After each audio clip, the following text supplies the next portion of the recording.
Narad news, জেলা থেকে বাংলা।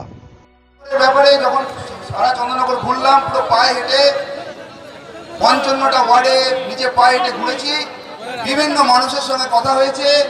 তারা সবাই একটা কথা বলেছে যে চন্দননগরের ঋত গৌরবকে ফিরিয়ে আনতে হবে।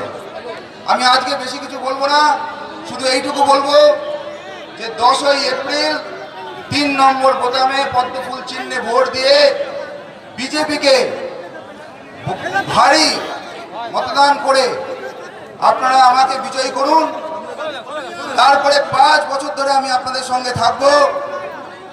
কলকাতা থেকে এসে চলে যাওয়া নয়, আপনাদেরই শহরের ছেলে হয়ে আপনাদের পাশে সবসময় থাকবো। আজকে আমরা যার শোনার জন্য আমরা অপেক্ষা করছি, তাকে আমি মঞ্চে ডেকে নেবো। আমাদের माता च पिता तुमेव हो जाता है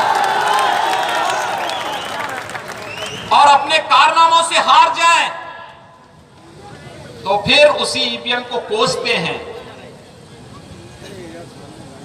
उसी को गाली देते हैं। वैसे गाली देते हैं जैसे राहुल गांधी इस समय दे रहे हैं। आपने देखा होगा ना, अमेठी की जनता ने उन्हें 4 बार उस पूरी खानदान को प्रधानमंत्री पद तक पहुंचाया, लेकिन उन्होंने हमेशा उत्तर प्रदेश की और अमेठी की उपेक्षा की। जब अमेठी की जनता ने उन्हें सबक सिखा दिया, भगा दिया वहां से हरा करके, तब वो गाली देते हैं उत्तर प्रदेश की जनता को।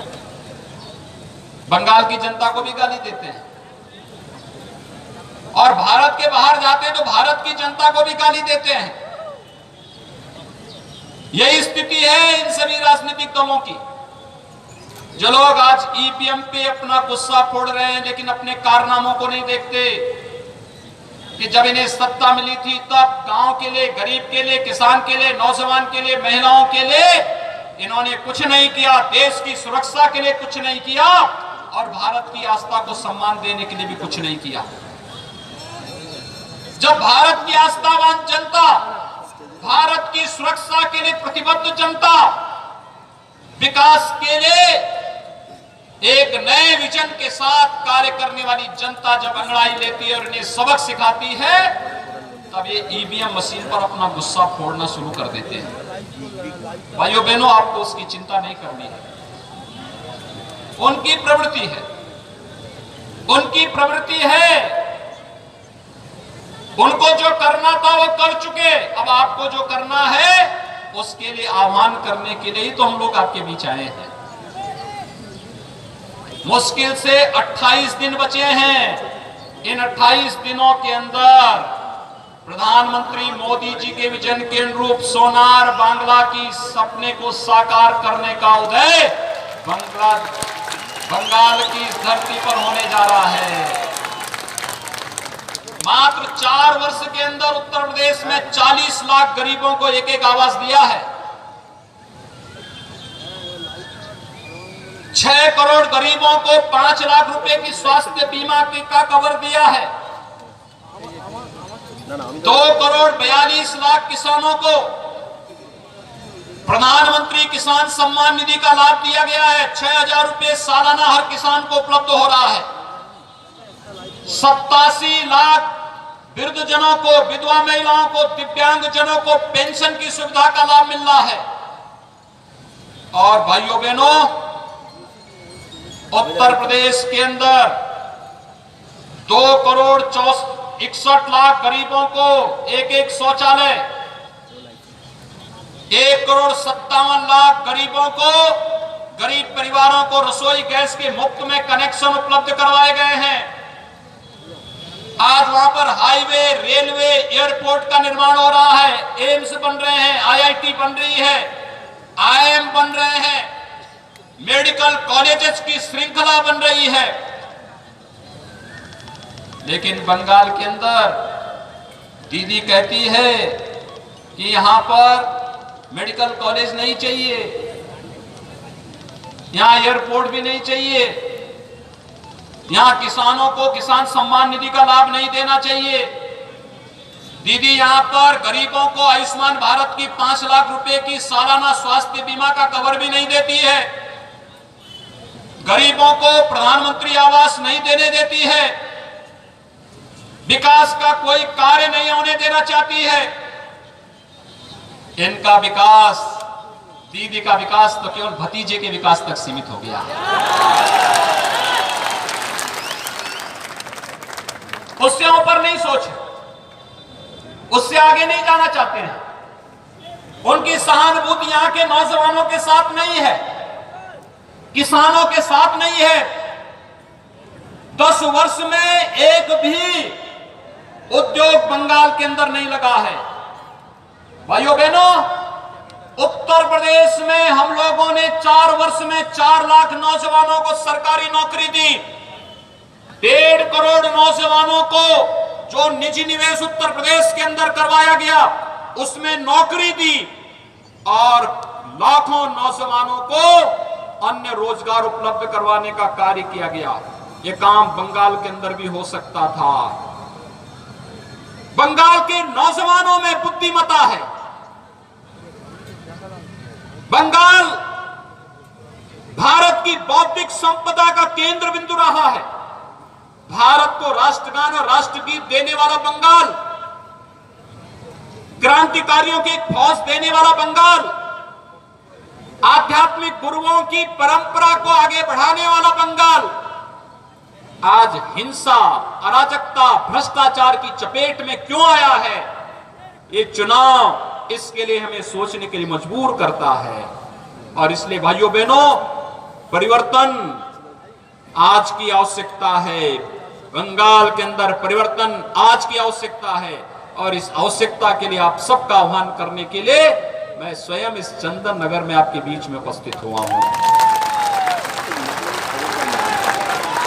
करके दिखाती, आपने देखा होगा बंगाल की धरती पर पैदा हुए थे डॉक्टर श्यामा प्रसाद मुखर्जी। सबसे कम उम्र में कोलकाता विश्वविद्यालय के कुलपति बने थे। 1952 में जब कांग्रेस ने देश के अंदर आतंकवाद की जड़ आर्टिकल 370 को देश के संविधान में धोखे से डालने का प्रयास किया, धोखे से डाला था, तब सबसे पहला विरोध अगर किसी ने किया था, डॉक्टर श्यामा प्रसाद मुखर्जी जी ने किया था। उन्होंने उस समय नारा दिया था, एक देश में 2 प्रधान, 2 विधान, 2 निशान नहीं चलेंगे। आपने देखा होगा श्यामा प्रसाद मुखर्जी ने 1952 में जो बात कही थी, कश्मीर एक समय में आतंकवाद का गढ़ बन गया था। लेकिन हम सब आभारी हैं प्रधानमंत्री मोदी जी और गृह मंत्री अमित शाह जी के, जिन्होंने कश्मीर से आर्टिकल 370 को सदैव के लिए समाप्त करके एक भारत श्रेष्ठ भारत की परिकल्पना को साकार किया है। आज कांग्रेस ने आपको एक अधिकार से वंचित किया था कि अगर चंदन नगर और कोलकाता का कोई नौजवान अगर अपने लिए संपत्ति खरीदने के लिए, मकान खरीदने के लिए जम्मू कश्मीर में सर्विस कर रहा है और वहां मकान और आवास बनाना चाहता था, इससे पहले नहीं बना सकता था। आज प्रधानमंत्री मोदी जी ने आपको अधिकार दे दिया है कि आप जाकर के जम्मू कश्मीर के अंदर भी, बंगाल का नौजवान भी जाकर के जमीन और मकान बना सकता है, खरीद के रह सकता है। दुनिया की कोई ताकत आपको रोक नहीं सकती। आज जम्मू कश्मीर में आतंकवाद और अराजकता नहीं, आज विकास तेजी के साथ वहां दौड़ रहा है। लोकतंत्र वहां पर एक बार फिर से नए विश्वास के साथ आगे बढ़ता हुआ दिखाई दे रहा है। और भाइयों बहनों, मैं लोकसभा चुनाव में भी आया था बंगाल के अंदर, और तब बंगाल के अंदर एक नारा गूंजता था। नौजवान तब कहते थे मुझसे, योगी जी क्या हुआ, रामलला हम आएंगे, मंदिर वहीं बनाएंगे, इस नारे का क्या हुआ? सब लोग ये पूछते थे। देखिए, उत्तर प्रदेश और देश के अंदर भाजपा की सरकार है, तो हम लोगों ने क्या किया, डबल इंजन की तरह गरीबों को, और वहां के उत्तर प्रदेश और जहां जहां भाजपा की सरकारें, वहां पर दोनों सरकारें मिलकर के गरीब कल्याण का काम कर रही हैं, विकास का कार्य कर रही हैं, इंफ्रास्ट्रक्चर डेवलपमेंट का काम भी कर रही हैं, और आस्था का भी सम्मान दे रही है। यहां पर सदियों से चल रही जगदात्री माता की उपासना और पूजा को टीएमसी के गुंडों ने रुकवाने का प्रयास किया था, उन्होंने रोका था। लेकिन उत्तर प्रदेश में और केंद्र में भाजपा की सरकार है। उत्तर प्रदेश में कावड़ यात्रा को कोई रोक नहीं सकता, दुर्गा पूजा को कोई रोक नहीं सकता, रामलीलाओं की परंपराओं को कोई रोक नहीं सकता। और साथ साथ हम तो अब अयोध्या में भगवान राम का भव्य मंदिर निर्माण का कार्य भी आगे बढ़ा सकते हैं। अब अयोध्या में 500 वर्षों से जो लोगों की तमन्ना थी कि अयोध्या में हमारे प्रभु भगवान राम का भव्य मंदिर बनना चाहिए, देश के अंदर कहीं में जाता था, माताएं ज्यादा मुझे बोलती पूछती थी कि कब बनेगा भगवान राम का मंदिर, कब बनेगा। कोलकाता के तो कोठारी बंधुओं ने राम मंदिर के लिए अपनी शहादत दी थी। कोलकाता की एक माता ने तो आजीवन अपने पूरी कमाई का पूरा पैसा राम मंदिर के लिए समर्पित कर दिया। कहा कि मेरे जीवन का एक ही कामना थी, अयोध्या में भगवान राम का मंदिर बने। और जब राम मंदिर की घोषणा हुई, प्रधानमंत्री मोदी जी ने अयोध्या में आकर के स्वयं राम मंदिर की सलाह को रख करके इस कार्य का शुभारंभ किया। उस माता ने अपने जीवन भर की कमाई राम मंदिर निर्माण के लिए समर्पित कर दी। मैं आभारी हूं बंगाल के उन सभी नागरिकों का जिन्होंने राम मंदिर निर्माण में अपना योगदान दिया है। मैं विनम्र श्रद्धांजलि देता हूं उन सभी नागरिकों को, उन क्रांतिकारियों को और उन युवाओं के प्रति भी जिन्होंने अपनी पूरी की पूरी जवानी राम मंदिर के लिए समर्पित करके राम मंदिर निर्माण के आंदोलन में अपने आप को बलिदान किया था। उन क्रांतिकारियों को जिन्होंने देश की स्वाधीनता आंदोलन के साथ जुड़ करके भारत को स्वाधीन कराने में अपना योगदान दिया था। और चंदन नगर तो जीता जागता उदाहरण है इस बात का। इसलिए भाइयों बहनों, मेरी आप सबसे विनती है, भारतीय जनता पार्टी ने श्री दीपांजन गुहा को अपने प्रत्याशी के रूप में चंदन नगर विधानसभा क्षेत्र से उतारा है। इतना भारी समुदाय यहाँ पर एकत्र है। अगर आप में से हर व्यक्ति संकल्प ले लेगा कि हम अपने अपने बूथ की रक्षा करेंगे और अपने बूथ से भाजपा को जिताएंगे, कोई ताकत फिर आपका मुकाबला नहीं कर पाएगी। भाजपा जीतेगी, अवश्य जीतेगी।